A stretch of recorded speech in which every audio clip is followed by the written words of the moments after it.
I hate to break the fishing news after Yaremchuk, but I'd like to speak about the ice hockey. Congratulations. You're one of the 13 listeners of the Real Life Podcast. We just traded a migraine in for like an orgasm. Might want to mark that down, Yaremchuk. Yep. All of my projects are on schedule until they're not. A member of the Nation Network of Podcasts. About as funny as we're going to get today. Welcome to episode 264 of the Real Life Podcast. I am Tyler Yaremchuk, Wanye Chalmers, Bag Milk J. Everyone is here, which according to the last review that we read last time we were on the pod, they like when it's the five of us and they like when it's filled with nonsense. I like when my stomach is filled with delicious oodle noodle. 14 locations in Edmonton. Proceeds from all in-store and curbside pickup locations or orders go towards local charities. And Jay, I saw the little teaser video coming down to Calgary. We got locations picked out, all that good stuff. I was in small town Alberta on my way to Lake Louise on the weekend. So we stopped at a new location that we're looking to lock up in Airdrie. And we're also close to locking up another location on 17th Ave, where all the action is. We got to do these like baby gender. Sorry, Yaremchuk. We got to do these like baby gender reveals, Jay, where you like go up and hit a golf ball, and then somehow it says 17th Ave, or you cut a cake in half and Airdrie falls out. Yeah. Yeah. For all of our listeners down in Calgary, like that Airdrie one's going to be an exciting location. It'll be poppin', as the kids say. Chalmers, speaking of your guys' trip down south, you're hungover, are you? Yeah, it's a tough. Mondays after weekends like that are always very tough. You don't get the best sleep on the Sunday night. You're used to going to bed at like 2 a.m, 3 a.m. We actually watched the clock change from 1:59 to 3 on Saturday night, so that was great. So yeah, not feeling great, not 100%. But you know what? Tomorrow, I'm always better tomorrow.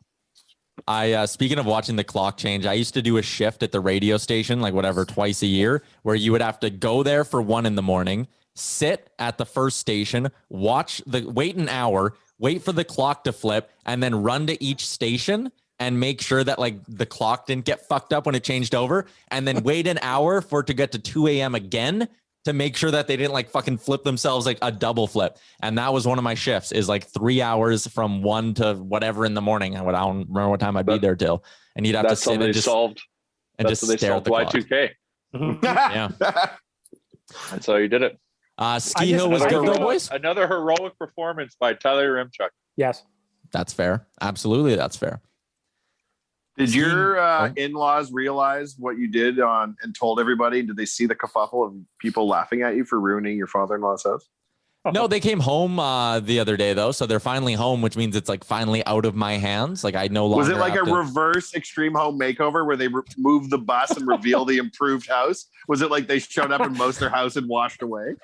Well, there was a bit more water damage than I guess we kind of like initially thought. So when we went over there to like, you don't say the fucking roof falls in, hey? So we went over there to give them back their dog, which was in one piece and healthy. That's a big positive. There's a good news. Like they had taken out, there's drywall missing on the main level, the basement, in the fucking garage now. Like basically half their house is gone, and they just would have shown up at home and like, oh yeah, our couch is just like sitting on top of our spare bed, and like it's a bit of a shit show. But as her mom said, we're just glad no one got hurt. Well, that's why Pot Times Roast says, love the show. Being an Oilers fan living in Ontario, this is a nice escape 2 days a week from the nonsensical Leafs banter. Keep up the great work. Side note, Yaremchuk is a hero. That is a 5-star review. He is a hero. Damn right. The hero we deserve. Absolutely. Was she making a joke towards nobody got hurt? Because remember, we made that joke, but I don't think it's really possible to get hurt unless you're literally actively sleeping in the bed where the house has been flooding for 10 hours and the roof caves in on you. What if the roof would have caved in on me while I was in the basement? What if Yaremchuk and his missus were like that old couple in the Titanic, that they're holding hands as the water is flowing up? Yeah. Going down with the house. Yeah. Well said. Yeah. The house is flooding. We're going down with it. Sir, there's literally no reason you can't leave. No, going down with the house. That's right. We're playing it out. Okay.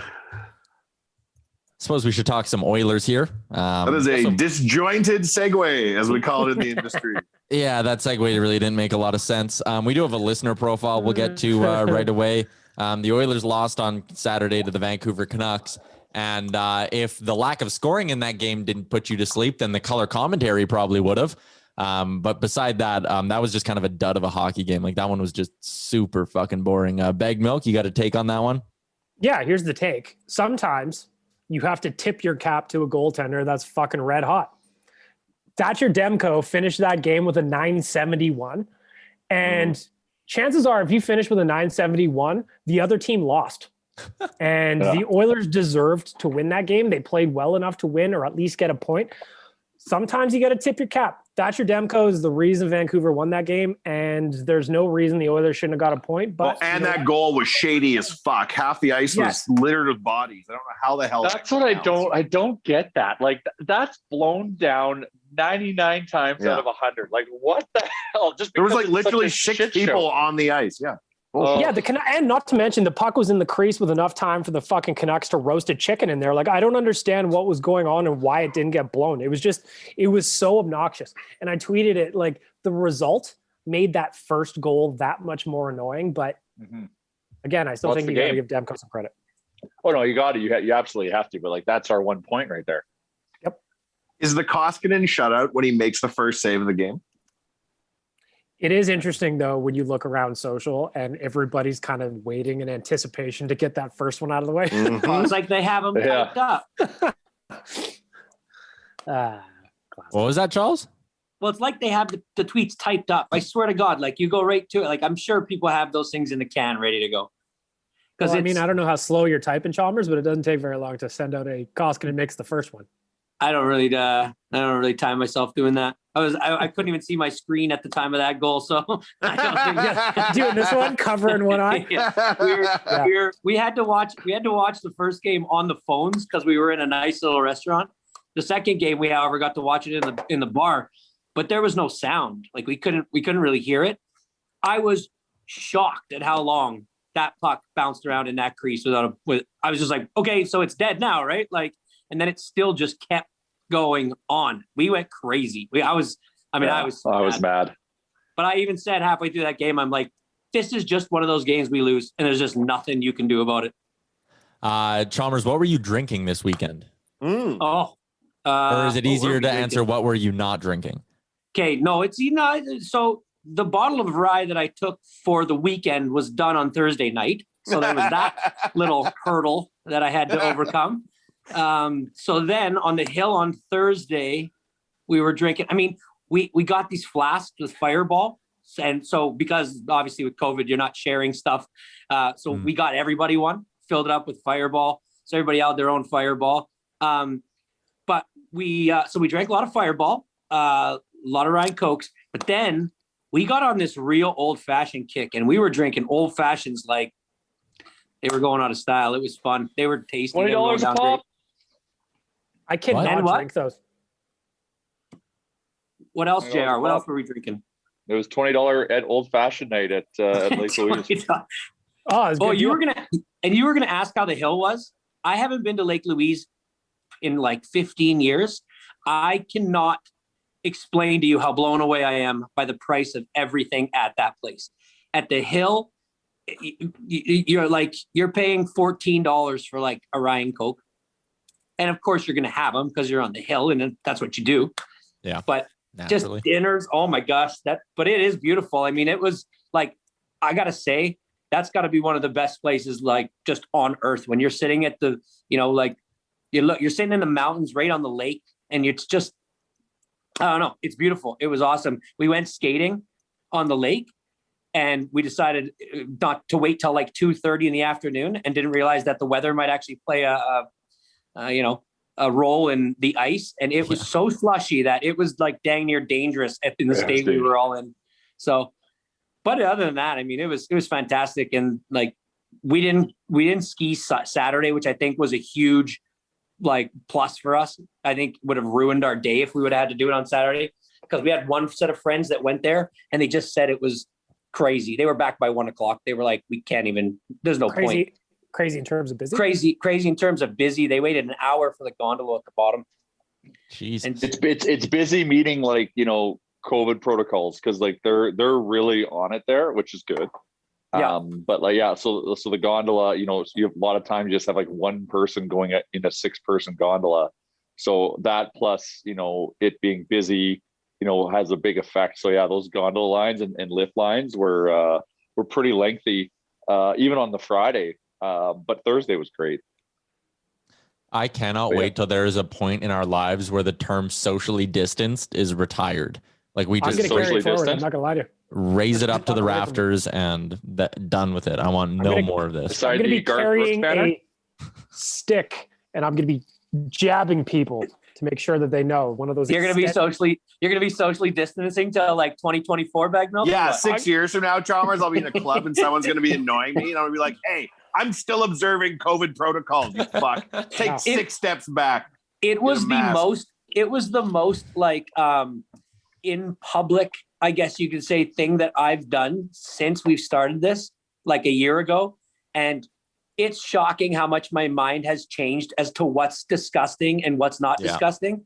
Everything is disgusting when it comes to like just touching shit. Like it's crazy how much I've changed in that way. And you just look at people and any gas station whose bathroom has a doorknob on it should be condemned. I want to know. Okay, that's gross before COVID. Chalmers, you brought it up. I want to know, what is something you happily did pre-COVID? Now, a year into this, you would not do. Licked elevators. What? Licked the buttons on elevators. He is a known elevator button licker. Known. I don't lick the buttons in elevators anymore. That's disgusting. I've not seen one elevator that this kid has not licked. I am going to get the fucking jab. I'm going to get all 3 vaccines at once. I'm going to start licking at the door of the room they give it to. And I'm going to lick all the way out the front door of the doctor's office. That's actually just how I'm going to open doors now, is with my mouth. Yeah, deep throat doorknobs to open. Yeah. With all joking aside, touching an elevator and then like, I just wouldn't think about it. And I'd go up and down like maybe 2 or 3 times as you're just unloading your stuff. And I was like, Sam, my hands are cracked on my knuckles from just sanitizer. Yeah. But I'm also the same guy who like forgets to put their mask up every 2 seconds. And I'll take it down just to like touch my nose or rub it because it's itchy. And I'll get talked to. Like I got talked to so many times. Just like in line for the ski hills and stuff, you know, you just pull it down for a quick second, just cause to say something maybe. And then I just forget. So I don't know. It's also a testament to like how serious they're taking it too, which is good and comforting. Right. So yeah, a lot of Chalmers getting in trouble this weekend. Even you guys going to get gas and washing the windows. Now you're just like, maybe I'll get like a paper towel and wrap the handle or something first. Mm-hmm. So you got like, you're in this like weird state of vigilance. I saw a simulation they did in like a buffet room at a restaurant where they simulated one person having COVID or germs. And then it was the whole room. And like you see, man, within like 20 minutes, every single person in the room is fucked. That's upsetting. I'm a fan of a buffet. I love the buffet. Me too. Provided it's not the bubonic plague, it's a wonderful option. I don't think I'll ever eat a buffet again. I will. The minute I got the jab, I'll be a Royal Fork knocking back waffles.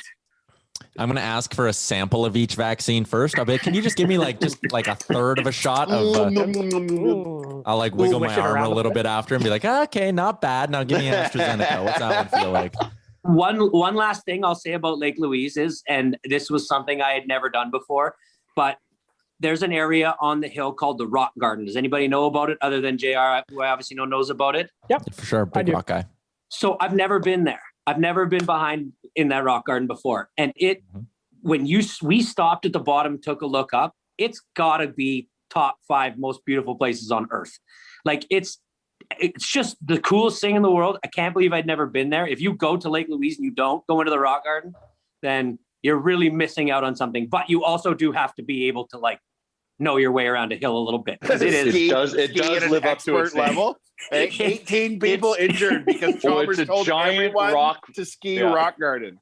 It's a giant rock field. Don't take your kids, man. Actually, you know what?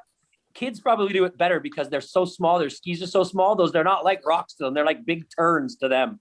But to us, they're like straight up moguls with no snow on the other side of it. So it's a bit much. The last time I went skiing, and I think it was at Lake Louise, and I don't quite fully remember because it's been a few years, but I was, feeling myself after a while. I was like getting confident. I'm like, all right, guys, I'm going up to whatever level it was. My friend's like, you're a fucking idiot. You ski once a year. You're not going to be able to do that shit. You're going to wipe out. And I was like, nope, trust me, I'll be fine.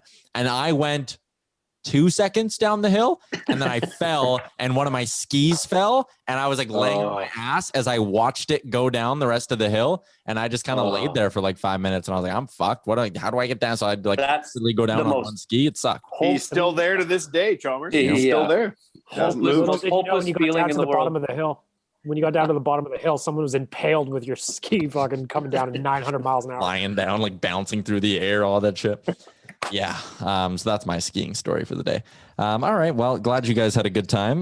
Don't know how we got there from our hockey talk. Somehow the Oilers brought us there. I asked Chalmers what he was drinking. Yeah. And because we were watching it, got us off the rails. Because we were watching it there. And I was like thinking about it an hour ago, where if you asked me to break down the games, I was going to honestly be like, I don't know. I don't know. I literally don't know. I know we lost one, and I think we won the other one. so that's good. Yeah, they did win Saturday. How about the fucking Leafs, man? They can't beat the Senators. Like, it's their kryptonite. The Leafs will come in and smoke the Oilers, and they cannot beat the shitty teams in the division. It makes no sense. And they're trolling them like at every opportunity as well. Oh, it's so good. Online with those cardboard cutouts of the, what is he called? I don't know. The Creepos or something? What's it called? I don't remember. I think that's what it is. Or something? I don't know. It's like cardboard cutouts behind the penalty box in Ottawa, right? Yeah. And it's going like it's from a comic book where there's something's happening and there's a square where the creepo is staring in the window and saying creepy shit. And somehow they've made this into a meme. They did a good job. Senators fans generally seem like a pretty funny bunch. Like, they seem to get it. Kind of like, even when they suck, they're like kind of in on the joke. They generally all hate their fucking owner too. All that Jack stuff. Maxwell? Jack Max on Twitter. Give him a follow. He tweeted something the other day. I love that meth. Was like, I love. It was about those. It was about those. Oh, he did say I love meth, but he tweeted. He did. He was talking about. He was quote tweeting Mark Mathot, and he just, instead of saying I love Mark Mathot or whatever, he tweeted I love meth. And as you can imagine, I fucking love it, man. I quote tweeted and I was like, hey, pandemic's been hard on a lot of us. If you don't know who we're talking about, if you go on Twitter, the @ handle is @JackMax14140182. Hold on. I'm going there right now. Hold on. Yeah. Jack Max MAX 14140182. And there is just a strong suspicion that this might be a Eugene Melnyk burner, or it's at least someone pretending. Farce account. Either someone's doing a really good job operating it like Eugene Melnyk would operate a burner account, or it's actually his. So someone tweeted out about those sickos. Shirts, the sickos, and they said sicko relationship goals. And Jack Max guy quote tweets and goes, "No, true #Sens fans buy authentic merch from shop.nhl.com/Ottawa." Jack. Oh man, the replies are hilarious. They're like, "Hi, Eugene." I would love to know, because that's the thing, is nobody really knows if it's actually Eugene Melnyk or if it's just a Burger Baron-esque burner account that's just a parody, I should say, and it's the best. I love it. Pretty tone deaf. It's so good. And it's my favorite thing is when he'll be like, can't wait for the pandemic's over and me and all my Sens fans can go buy merchandise and concession food at Canadian Tire Center. It's just like, oh shit. CTC.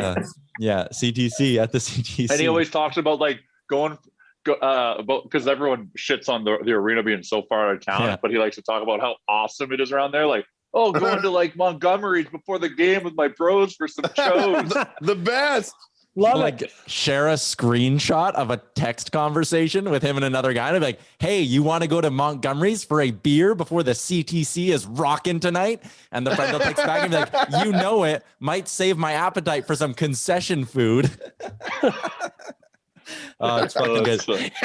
Speaking of organizations that are just generally a shit show, there's been some good stuff going on with the Buffalo Sabres recently. Oh, I love it. I love it. I love it. I love it. In case you haven't noticed, they're terrible and their fan base has pretty much turned on them. The Buffalo News did a power rankings the other day, and they actually had the Sabres one spot lower than the Seattle Kraken.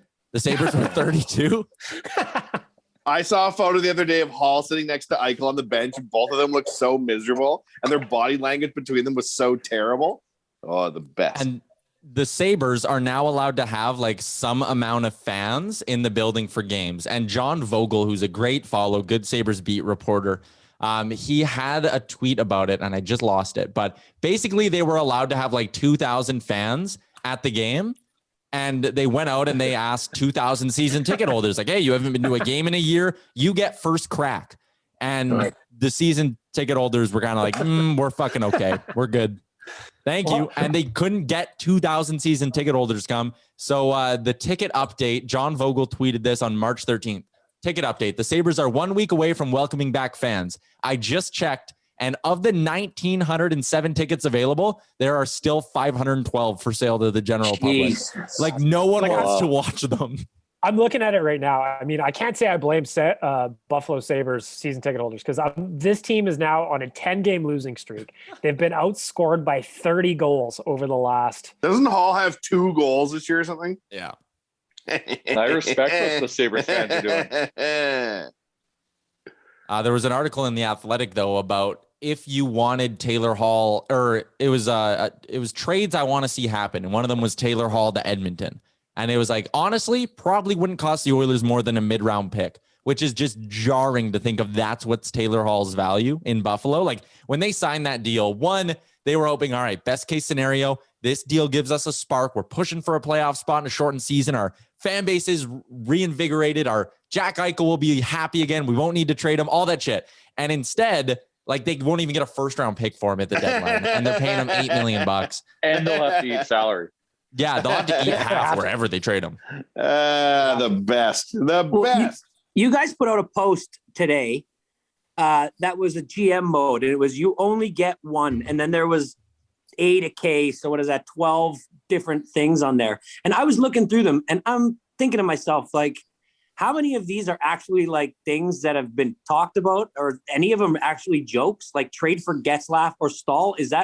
Are these They're all in the mix? They're except all for the Yakupov returns. I'm pushing for that, Chalmers. Yeah, that's what we're looking for. There's logic. Think about how good Puljujärvi is when he came back, right?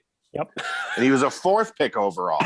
So if you go even further back, hold on, you go even further back and get a 1st pick overall. Yeah, he'll be 4 times even better. more time to mature. He's going to be unbelievable. 4 times better. Wanye, do you have a computer in front of you? Ish. Go look up it whenever you have a chance. Look up Nail Yakupov and then look at his numbers on like a B or C level team in the KHL. It's because he's saving his fucking energy to come back and kick shit. In his last 37 KHL games, he only has 7 goals. Hey, if you think that the power play at Khabibarask Amour isn't harder to quarterback than being up here with Concon.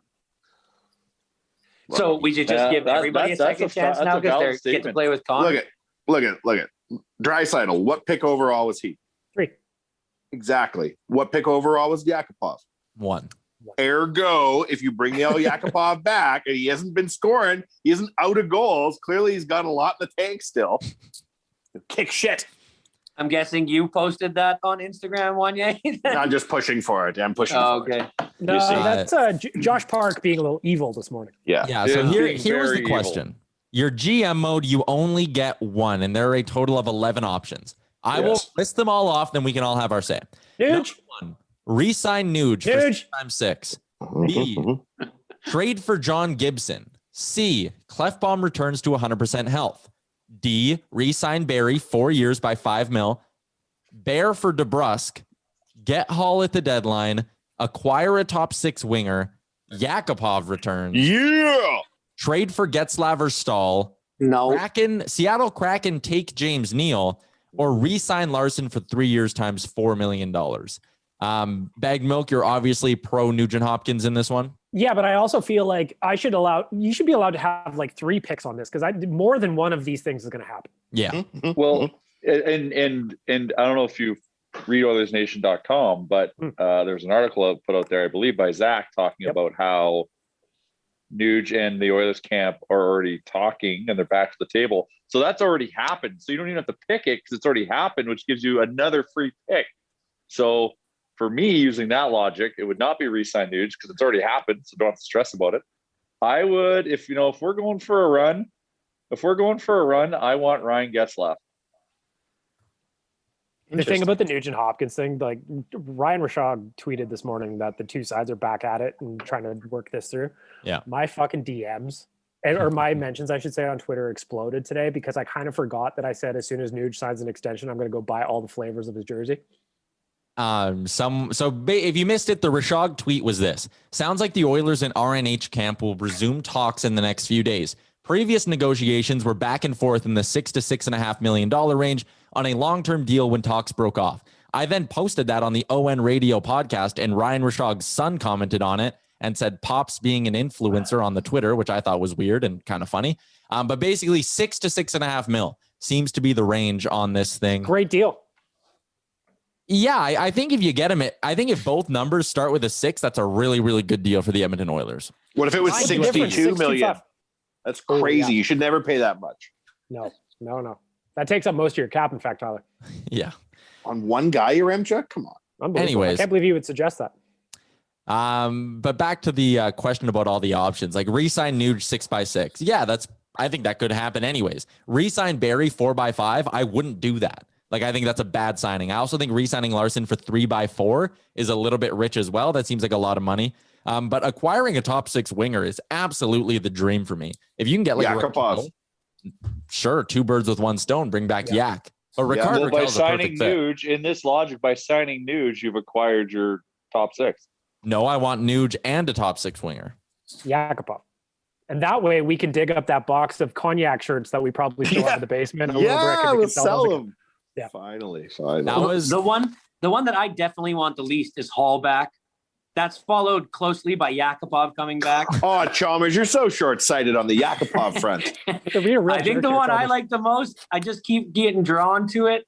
I really like Clefbaum, and I really don't like what's happened in his career. I'd really like to see him come back to 100% at some point and be a part of this team. And man, be really defense rich. That would be nice. Does it help us the most right now? Probably not. But it's a feel good. I think if Clefbaum was in this lineup and 100% healthy, the Oilers are dangerously close to a Stanley Cup level blue line. No. Yeah, I would agree. I would agree. That is just a warm take. That is accurate. At his full pre-injury value. At his full pre-injury value, you'd be running a left side that has Nurse, Clefbaum, and then one of like Jones, Lagesson, or Russell. And on the right side, you could run Barry, Bear, and Larson, like 3 legit NHL D-men too. And there's a lot of upside there. Those guys that would be an insanely good blue line, but it's a little pie in the sky because, I mean, Clefbaum is still like 10 days away likely from getting that shoulder surgery. That's going to keep him out for, who knows if he's even better after the shoulder surgery. So it's a whole fucking issue, but I wish there was an L choice on that list of extending Gaetan Haas for a 3-year, $3 million deal. Gaetan Haas is elite. Gaetan Haas is elite. Gaetan, he is the sneakiest, skillest player in the NHL. That goal he scored the other night that's not a 4th line goal.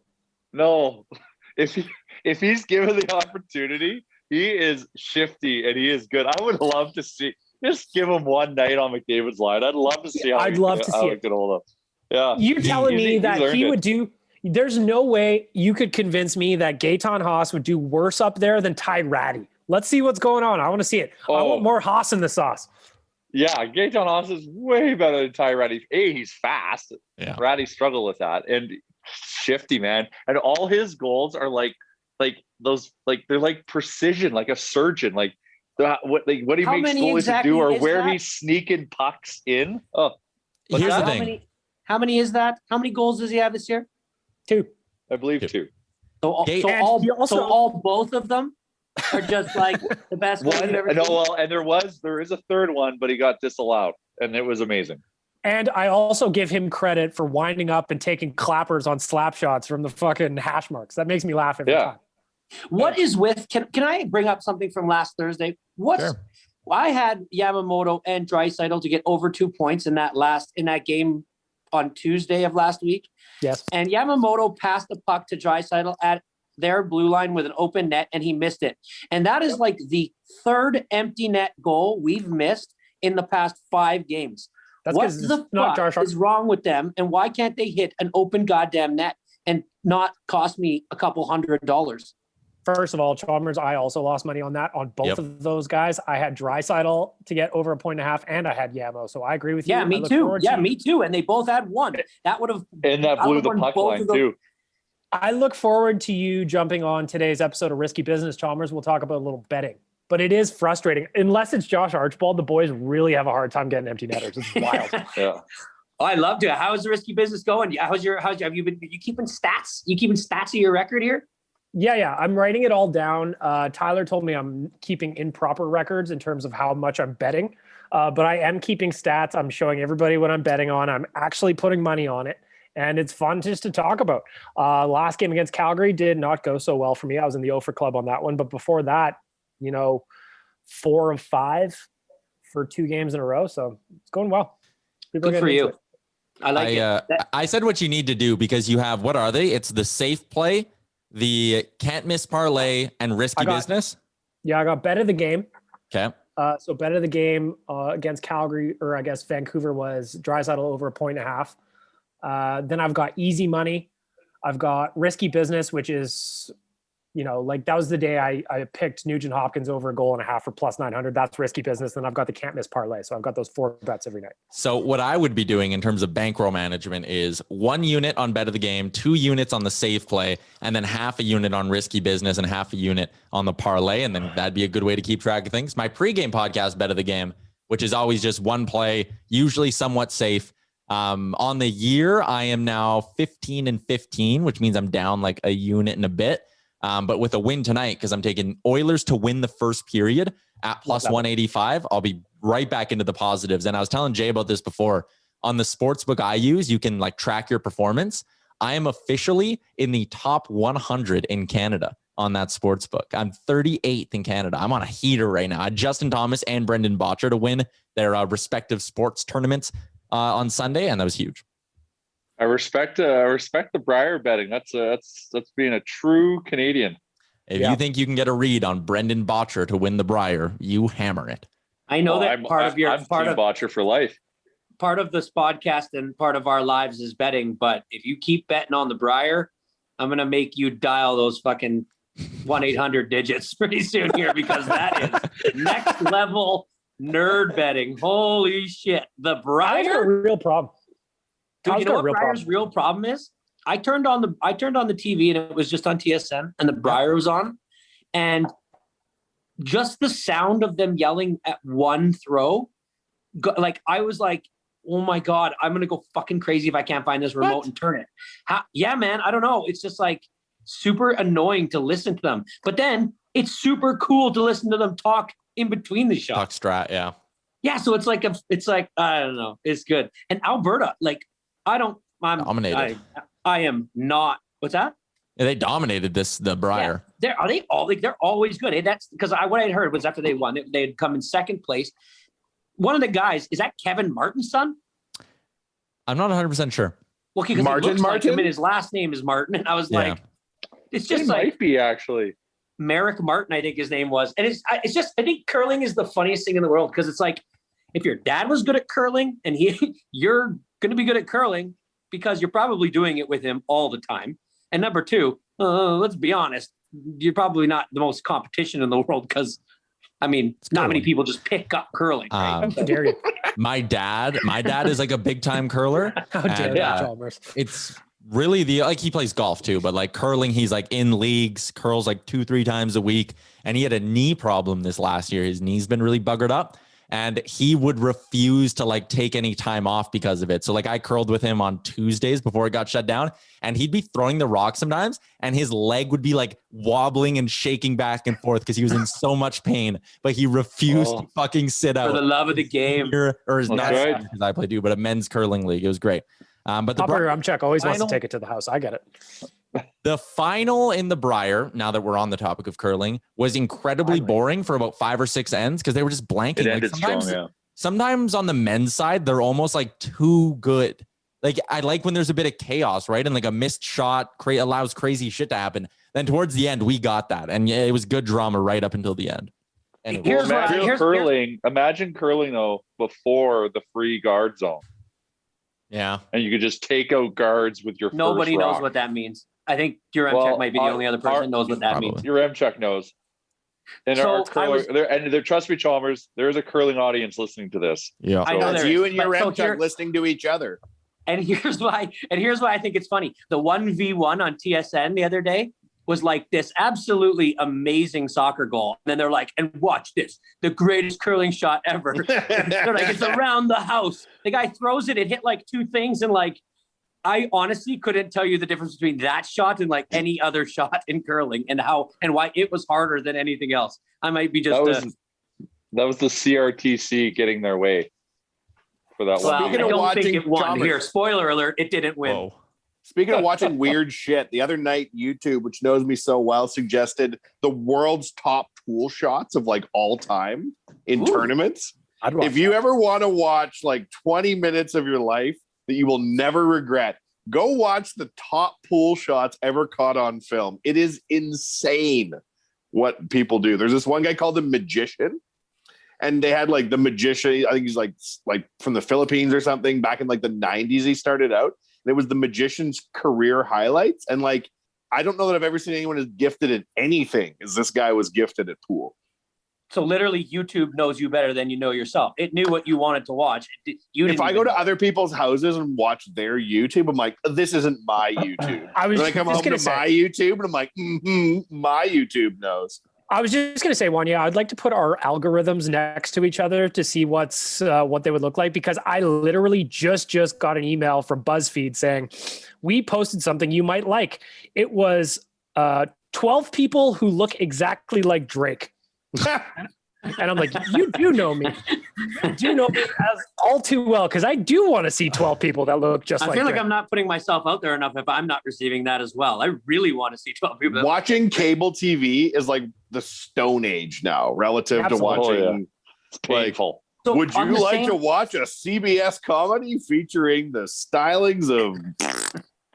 On the same note as what you just said about that is, I was listening to an interview with a professional disc golfer.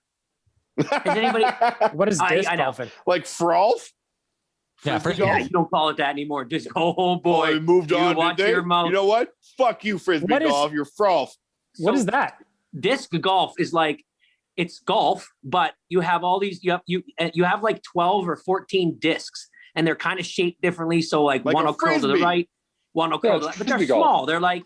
They're not as big. Your driver one, your putter one. Yeah, they're a little bit smaller. Some are a little heavier, so you go shorter distance with more accuracy. But you throw them into this like basket where chains hang down. So when you whip it, it hits the chains. And so it's like golf, but it sucks. Oh, okay.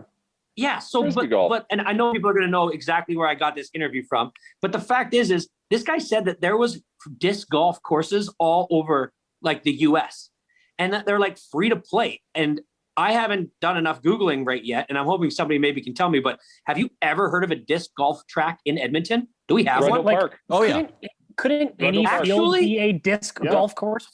No, because you need that'd be like saying, could any field be a golf course? Golf? Yes, thank you, Jay. Thank you. Jeez. What is it called, Jay? Frolf. Frisbee golf. No, it's not frisbee golf. It's fucking disc golf. Disc golf. It's called the Professional Disc Golf Association. Look, you're professional when your earnings are that of a professional. So if they're playing for Arby's like gift me cards. saying, oh yeah, who won the Briar in the Brooms and Sticks, the Brooms and Rocks game? Like calling it the wrong fucking thing. It's called disc golf. I would watch curling more if they called it wrong. Yeah, I would. You know what you need to do? So Sticks and Rock. in this, me too. I probably like it more. In this interview, the guy talks about how in Finland it's like the number one sport. It's not. That's a lie. The number one sport in Finland is sauna, then ice hockey, then soccer, then disc golf. Then Jesse Puljärvi. Search on YouTube the European Championship in Finland for disc golf. It looks like the Masters, buddy. Yeah. The crowds are like the Masters. I'm looking right now at the list of repeat pro world champions on the pdga.com. And you better put some respect on Dr. Rick Vok's name, because this guy has won it. The GOAT. Never will I ever. 10 times in 4 different divisions. Okay, but seriously, career earnings of $608. Yeah, exactly. Ken Klimo, he has won it 15 times, including 8 years in a row from 1990 He probably to spent more on parking at the airport than he got. Wanye, a guy that's a sponsorship. This guy's sponsorship, the guy who makes the discs, got sponsored for 10 years, $10 million. You think there's not real money in disc golf? I'm listening. These guys are 10 years, figures. $10 million. He won the tournament, got to take contract. I was just going to say that, Jay. Buddy Franklin. What contract? So in the AFL, there's this guy, Buddy Franklin, right? We go over there, me and Jay, and they're like, Sam and Josh are former AFL players. So they're very proud, right? And they're talking about Buddy Franklin just signed this massive deal, just this huge deal, the most mind-shattering deal. What was it, Jay? Like 7 years, 11 million? No, it was like 10 years, 10 million. Yeah, but this is disc golf. We scoffed at Buddy Franklin. Australian Football League. We've got backup goalies that make that kind of smoke. Yeah, disc golf. You win a tournament, you get to take home the sandwich tray. According to discgolfreport.com, which is something I think the Nation Network should be looking into acquiring. Yes, Nation.com. 100%. It's already, the writing's already on the wall. We're having a Nation real life disc golf tournament. That'd be great. That's all I wanted. The average winner of first place at a major event will take home $7,600 for that tournament. And you get to drink beers and walk through the woods and throw a frisbee around. This is the fucking most amazing sport ever. If I'm buying stock in a sport, it's disc golf. Phil Mickelson tips the boot shiner $7,600 as he walks out on Sunday. Everything started somewhere. You're going to be behind. I'm going to own a disc golf course track pretty soon here. We're going to get one going. Buy a little piece of land out in Winterburn. Start up a golf course. Minimal investment. All I got to do is get a bobcat, some grass. Hey, you could probably, if you keep the snow padded down, you can probably play that year round. I guess now you're talking. That's 12 months a year revenue.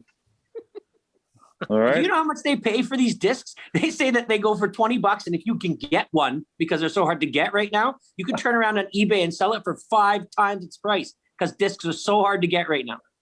I remember once as a kid, Chalmers, I wanted a bowling ball. Like I decided this was something I was going to get in my life. And you're making fun of disc golf. Hold on. And I go to like Gateway Lanes, right? And I have my money. I think I was like maybe 14. And I'm like, I'm going to buy a bowling ball. Like this shit is going down. And then I got in there and they have like a little pro shop. And the guy talked to me. And I just got like so intimidated by the professional bowling world where you'll have your own bowling ball. They just turned on heel and walked out of the pro shop. And I don't think I ever went back. And you picked one up and you could hardly lift it. I was just like, I'm here to buy a bowling ball. They're like, do you need a 3-hole or a 12-hole or a 15 weight? I was like, I'm in over my head. And I ran out the door. Makes sense. Chalmers, if people are selling these discs for as much as you say, then we need to start a real life side hustle right now, because Amazon has plenty available and I could have it at my house tomorrow. That's what I was trying to do here, but I was getting laughed at a little bit too much and I'm not so sure about it. Get Dr. Volk to endorse them. And we can get it on the ground floor, you guys. Yeah, you got to get a celebrity endorser like Dr. Volk, 8-time winner. I already know that. Chalmers, we're going disc golfing this summer. We can't afford Dr. Volk. Listen, we could get a full set complete with all the discs we need, plus the chain nets, 175 bones. Yeah, so try to order it right now and see when it gets delivered. It'll get delivered in 2022, guaranteed. It's impossible. Jeff Bezos will have it to my house by Friday. Why don't you just email the Professional Disc Golf Association for the first time in their web server's history and to ask them where to get them? They're like, holy shit, we got one. It's about time. Someone wake up Dr. Volk. I can't wait to have disc golf day, a Nation Real Life podcast disc golf day. We're doing it. Yeah, you might have to get baked up first because I don't know if there's a way to play disc golf without getting baked up first. That's a 20 milligram afternoon is what that is. We'll do it like an open. We'll have like different groups. We'll have like each of us can have our own group with like 3 listeners, and we'll a different drug for every tea if time. this doesn't happen, I'll be so mad. I swear to God. There's 3 disc golf courses in the city. Oh, what? Can I please get a fucking ad read in? The Rundle, the Hills at Charlesworth Disc Golf Course, and Norwester Park.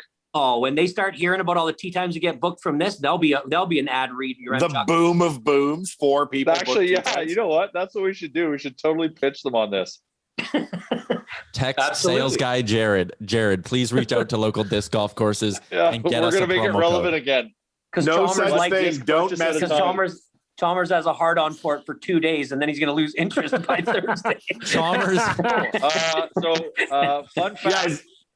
Josh Park just walked in the office set up for the pregame show. And he's dressed for disc golf? He is definitely dressed for disc golf, but he is an avid disc golfer. Oh my He's goodness. got a set. Oh, no, he doesn't. He's trying to go pro. I'm trying to go pro. He probably what's the doctor's name? He probably knows the doctor. Dr. Vogt? You show me. You know Dr. Vogt? Josh Park. He's won like the last 8 world championships. Josh Park's got Dr. Vogt. He watches highlights on the Ocho. No. Fuck me, you guys. Manscaped.com, 20% off with the promo code Real Life. Somebody isolate that audio. Meme team, isolate that audio, please. Thank you. The performance package is available now. It's usually $197. It's marked down to $109.99. You add it to your cart. Here's what you get: the Lawnmower 3.0 and its skin-safe electric trimmer, the Weed Whacker, the Crop Preserver, the Crop Reviver. I use them both. My balls are smooth. The Magic Mat. It also comes with the Shed, which is the traveling pack, and the Manscaped Boxers with anti-chafing technology. Use the promo code Real Life. It'll take another 20% off that $109 and give you free shipping. Manscaped.com. Again, that promo code is Real Life. Gets you 20% in free shipping on all their products available on the site. So go ahead, check them out. We love Manscaped.com very much. And I'm not even going to hesitate or stop talking for a second because we have a listener profile to get to before the end of this episode. Stay tuned for the 2021 Summer Manscaped Disc Golf Open.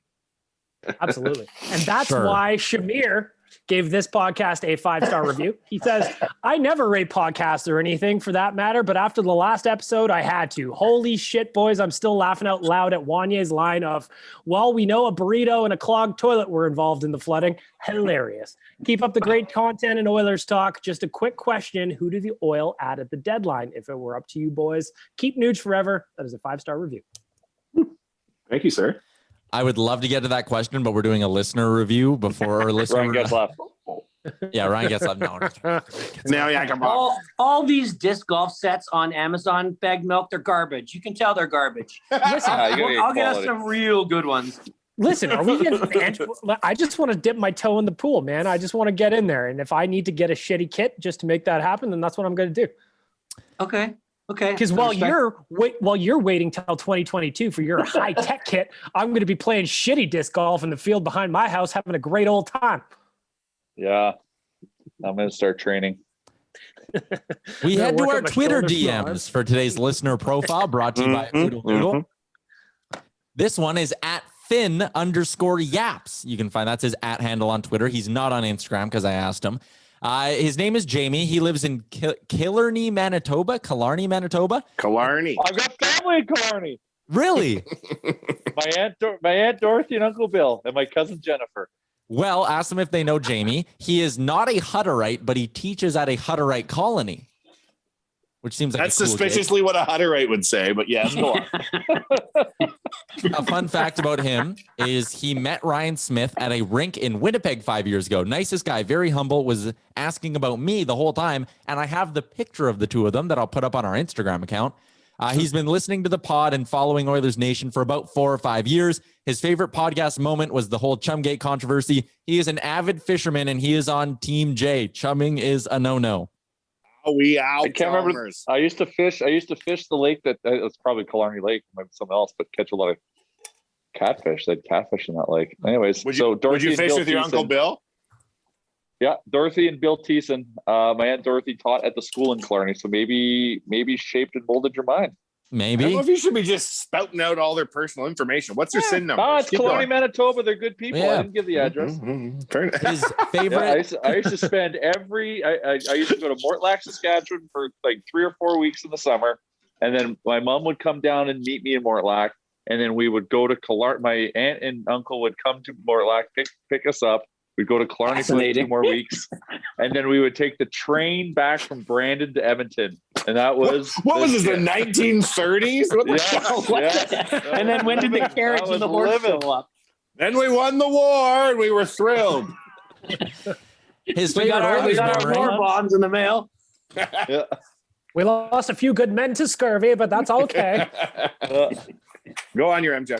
And then we would go to roll while we're in Clarny. We would go to roll. Oh, you're gonna double down, huh? Pizza. Oh yeah, I'm not letting go. He's trying to shout a brand out here. Trying to shout out the winner of the Killarney Pizza Market. His favorite Oilers memory is Brad Marchand. Jesus Christ, Todd Marchand's OT Game 7 winner in 1997. And he drove 12 hours to watch Game 6 in a bar in White Ave in 06. Respect, man. I appreciate it. He's never had Oodle Noodle, but he's looking forward to getting out to Edmonton to check out the new rink and have some Oodle Noodle, which is good stuff. I saw someone else on Twitter. I forget what their name was, but they were saying they're going to try Oodle Noodle for the first time. Get the green onion cakes. Yeah, going for the GOCs. His answer to the bonus question, which is the most unique place you've listened to the podcast, he listened on the way to and from Minnesota a few times, and he was even caught by a Nation soldier last year repping the Nation. They took a picture of his truck with the Oilers Nation sticker on the back and sent it in. So there you go. Wow. Now That's we know awesome. Jamie at FinYaps on Twitter a little bit more. Yeah. So I often see Oilers Nation stickers on people's cars, and I always kind of want to take a picture of it and then like put it out and say then. But I don't think I've mastered the inconspicuous picture yet. Like, just sell it. Do what I do. Yeah. I take the picture, crop out the license plate, and add the hashtag stalking the nation. I don't care. Oh. Yeah, lean in. All right. There's one person that lives right by me. So I'm going to hijack again. There's one other thing I want to talk about. Does anybody watch the Grammys last night? Because you know how I love my award shows. Anybody? I think it's great that the weekend is shut out, but Blue Ivy got a Grammy. Great. You know what? It wasn't about the awards to me. For me, it was about how they figured out how to do it better than all the rest.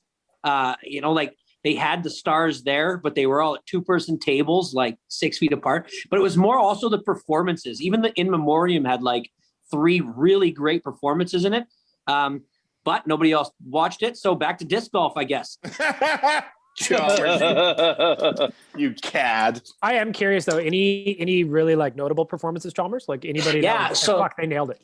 There's Mickey Guyton. I think that's. I'm not even sure how you say her, but she is a country singer, and she, I believe, she's going to be known as the first Grammy nominated African American country singer, and so her, Miranda Lambert, and this other girl sang a song, the one that sings Those Bones or whatever. It's a really popular song, I guess. They played songs once after another, and it was awesome. Like it was just, I'm a big country fan, but she sounded like the cross between Whitney Houston and Dolly Parton, and it was just like, yeah, it was amazing. She was fucking incredible. All right, moving on. I'm going to give some love to our friends at Twig and Berries, where you can use the promo code NATION15 and get yourself 15% off. They got hoodies, they got sweats, they got pretty much everything you need.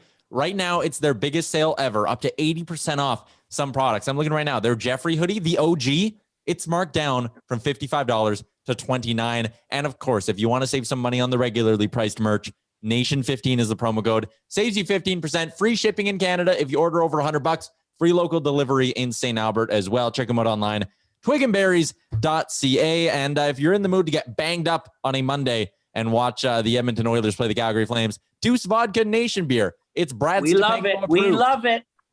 Our favorite. Well, it's amazing what Brad Stepanko's doing, and God love him. He's living his best life, isn't he? He is living his best life, and the fact that Brett Kissel's leaning in on it and appreciating it and sharing it and making it a thing. Like, well, I think Stepanko putting on a toga deserves a little bit more love than me and him just bonding over old country, about how I grew up. And I thought he was a beauty. He was shirtless, and it was a lot of fun. I remember that podcast. All right, I am going to wrap this up. Episode 264 of the Real Life Podcast. Manscaped.com, promo code REALLIFE gets you 20% off and free shipping. Twigandberries.ca, promo code NATION15 gets you 15% off. And of course, you don't want to cook on an Oilers game day. Go hit up our friends Oodle Noodle. If you pick it up in store or do curbside pickup, proceeds go towards local charity, or they are available on your favorite food delivery app. Oodle Noodle. Shout out to all our sponsors. I'm going to do, Tyler? What's up? What are you going to do? I'm actually going to order Oodle Noodle tonight. Butter chicken and some green onion cakes. Thought you would like to know that, Tyler. I am fasting myself from Oodle Noodle until the one in St. Albert opens, because I know I'll eat it so much when it does that I'm like saving myself for that moment. It's very exciting. Interesting. Anyways, you need to prep. You need to prep. You need to get used to the menu, make your way top to bottom. There's nothing on that menu I haven't had, Tyler, and I need you to get there too. Oilers Flames. Oilers are underdogs tonight. Hammer them. Episode 264 of the Real Life Podcast is over. Great job on making it through the entire hour of the Real Life Podcast. Don't forget to like and subscribe wherever you get your podcast from.